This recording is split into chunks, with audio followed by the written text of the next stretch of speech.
आज मैं राजस्थान के मिलॉर्ड हाई कोर्ट के जस्टिस से मुखातिब हूँ।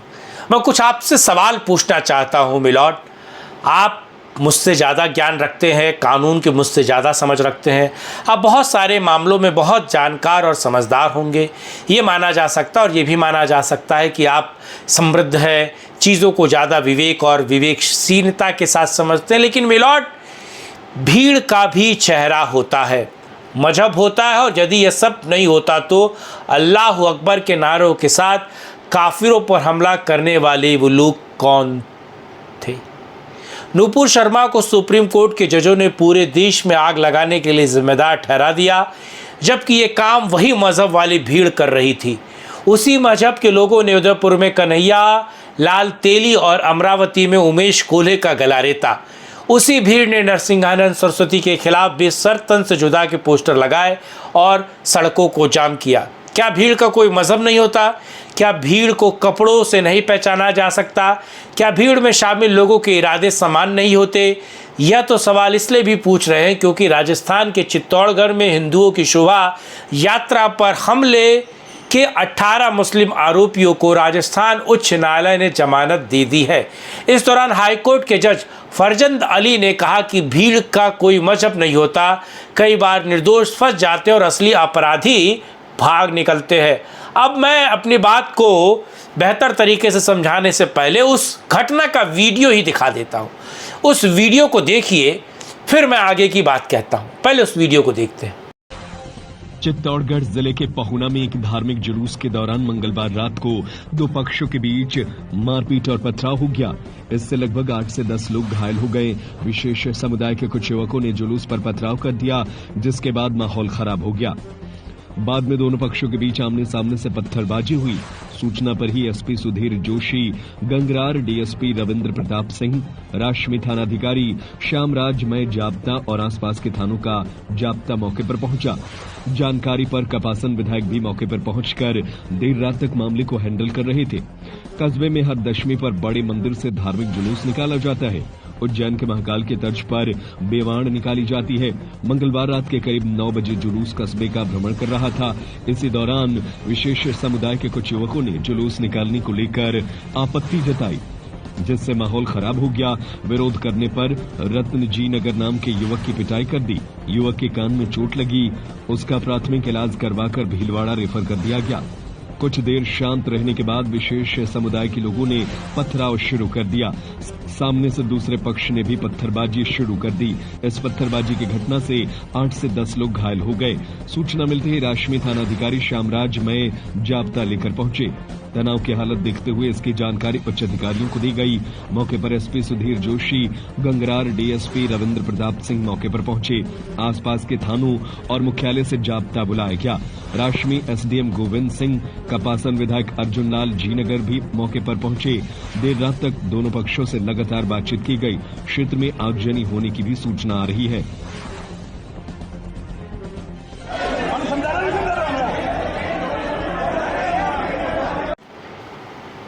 आपने वो वीडियो देख लिया। अब आपसे अनुरोध है कि इस वीडियो को भी लाइक कीजिएगा, चैनल को सब्सक्राइब कीजिएगा और डिफरेंट प्लेटफॉर्म पे शेयर कीजिएगा। अब ये समझिए कि आखिर मिलॉर्ड ने क्या कहते हुए उन लोगों को छोड़ा, और जिसकी हम बात कर रहे हैं वो मंदिर यानी कि वो भगवान वो क्या है, और किस तरीके से हिंदुओं की आस्था पर हमला हुआ। और इस बात पर बहस इसलिए जरूरी है क्योंकि हमला हिंदुओं की शोभा यात्रा पे हुआ है और हमलावर इस्लामी कट्टरपंथी थे। अगर हम दिल्ली से लेकर पश्चिम बंगाल तक के पैटर्न पर बात करें तो आरोपी सिर्फ तमाशा देखने के लिए घटनास्थल के पास आए होंगे, ऐसा तो नहीं लगता। खैर, जज साहब का कहना है कि कई लोग क्यूरोसिटी के कारण, कई डर से घटना को देखने जाते हैं और बहुत बार अंजाम दे देते हैं। जस्टिस फरचंद अली ने कह दिया है कि आरोपियों को जेल में रखने का कोई कारण नहीं है।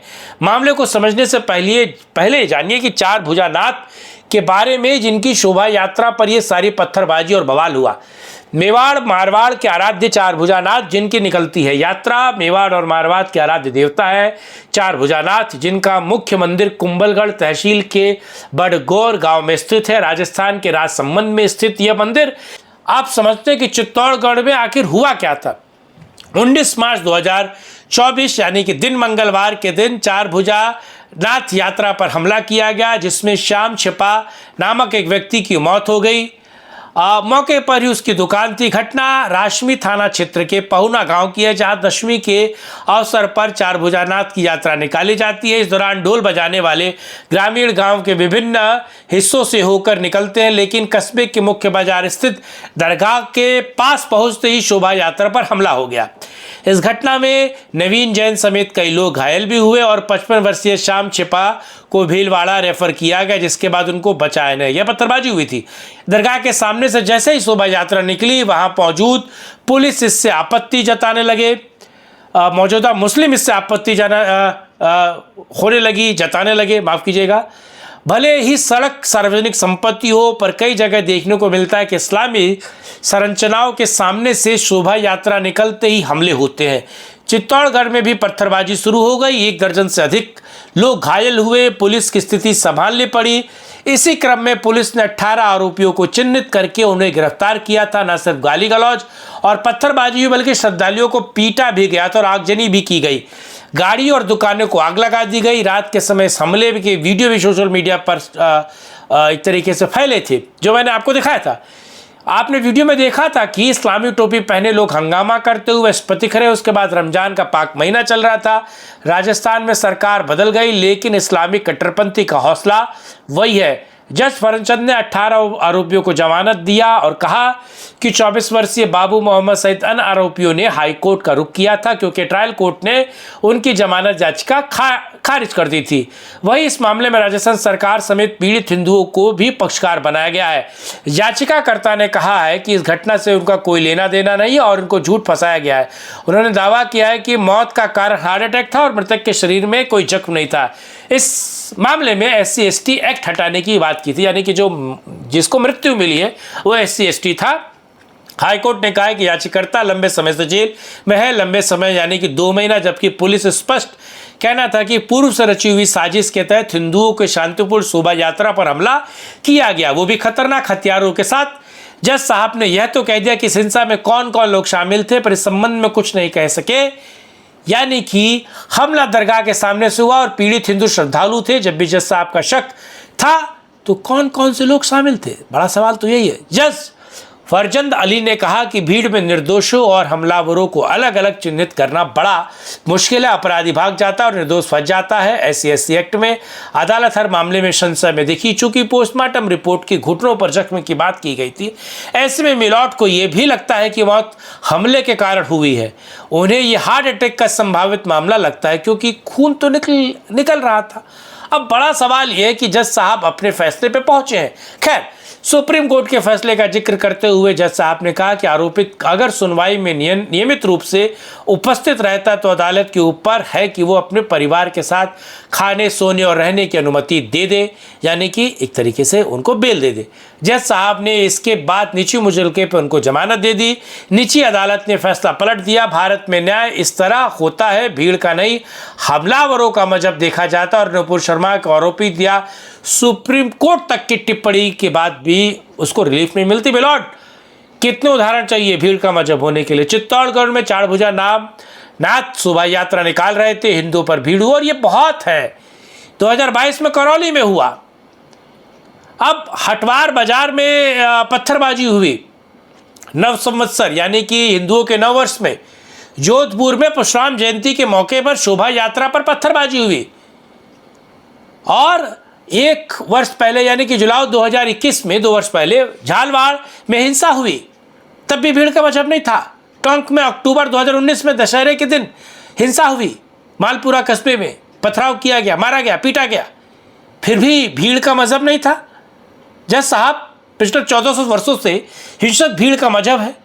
ज़्यादा पीछे जाने की जरूरत नहीं। रामनवमी के दौरान अप्रैल में जगह जगह हिंदुओं की शोभा यात्राओं पर हमले हुए। बौद्ध, जैन, सिख, ईसाई, पारसी या यहूदी नहीं थे वो, आप समझ सकते हैं वो कौन थे। लेकिन इस भीड़ का मजहब, मुर्शिदाबाद में जहाँ हमले हुए वहाँ 2/3 जनसंख्या जिनकी है, वो कौन है? हर साल ये हमले होते हैं। मार्च 2023 में उत्तर दिंजापुर के दालखोला में रामनवमी की शोभा यात्रा पर हमला हुआ। फरवरी 2024 में जिन 16 लोगों को एनआईए ने गिरफ्तार किया उनका भी मजहब नहीं है। दिल्ली में फरवरी 2022 में जो दंगे हुए उस दौरान 51 वर्षीय विनोद कुमार पर अल्लाह अकबर का नारा लगाते हुए उनको चाकू से मार डाला गया, उसका भी कोई मजहब नहीं था। उनके बेटे मोनू को गंभीर चोटें आई थी, मोहल्ला आज भी डर में जी रहा है, उनका पूरा मोहल्ला, उनका कोई मजहब नहीं था। सीए के खिलाफ देश भर में दंगे हुए, हर दंगे की भीड़ का मजहब था। तभी प्रधानमंत्री नरेंद्र मोदी ने कहा कि जो लोग आग लगा रहे हैं और टीवी पर जो दृश्य आ रहे हैं, आग लगाने वाले कौन है, उनके कपड़ों से पहचाना जा सकता है। निपुर शर्मा के बयान के पास उन्होंने जिस तरीके से जो भी उन्होंने मोहम्मद साहब के बारे में कहा था, उसके बाद जो कुछ हुआ, जो लोगों ने उनको मारने की धमकी थी, उन लोगों को कोई मजहब नहीं था। बस जज साहब, आपको ये नहीं दिखता है क्या इस्लामिक कट्टरपंथी विचारधारा को लेकर न्यायपालिका नरम क्यों है? बल्कि सुप्रीम कोर्ट के जो न्यायाधीश होते हैं वो नुपुर शर्मा को ये आरोपी बनाते हैं कि साहब तुम्हारे कारण ये देश में आग लगी है। बल्कि ये आग मजहबी भीड़ लगा रही थी। कन्हैयालाल तेली और अमरावती में उमेश कोल्हे को गला रेत दिया गया। उसी भीड़ ने नरसिंह सरस्वती के खिलाफ सर तन से जुदा के नारे लगाए। लंदन की सड़कों पर आतंकी संगठन हमास का समर्थन करते हुए और बांग्लादेश में दुर्गा पूजा के पंडालों पर हमला करते हुए आपने नहीं देखा क्या? काशी विश्वनाथ मंदिर, अयोध्या राम मंदिर और मथुरा के श्री कृष्ण मंदिरों को सैकड़ों वर्ष पूर्व ध्वस्त किए जाने के पीछे यही मानसिकता थी, मजहब वाली मानसिकता। आज जो लव जिहाद की घटनाएं हो रही है उसके पीछे भी यही मानसिकता है। और अगर न्यायपालिका को समय रहते हुए इस्लामिक कट्टरपंथ के खिलाफ ये कड़ा रुख अपनाया नहीं तो भूल जाइए कि इस देश में आतंकवाद और ऐसे कट्टरपंथी लोगों का अंत हो पाएगा। और हिंदू विचारधारा या हिंदू धर्म ग्रंथों का अपमान करने वालों के खिलाफ कार्रवाई नहीं होगी, हिंदुओं के ऊपर पत्थरबाजी करने वालों के ऊपर कार्रवाई नहीं होगी, बल्कि उनको जमानत मिल जाएगी, तो इससे उनको प्रोत्साहन नहीं मिलेगा। और इसी भीड़ की तरह आईएसआई भी अल्लाह अकबर के नारे लगाते हैं, गला रेत देते हैं और वीडियो बनाते हैं। साथ बदलते हैं, स्थान बदलता है, मानसिकता बदलती है, लेकिन प्रतिक्रियाएं नहीं बदलती हैं। फिर आत्मरक्षा के बल प्रयोग करते हैं। पीड़ित पक्ष उसे हिंदू आतंकवाद कह के प्रचारित किया जाता है। आप बहुत महत्वपूर्ण है जज साहब, समझिए, देखिए। मिलॉर्ड बहुत जरूरी है। वीडियो को अंत तक देखने वाले मित्रों को बहुत धन्यवाद। जय हिंद, जय भारत, वंदे मातरम, नमस्कार।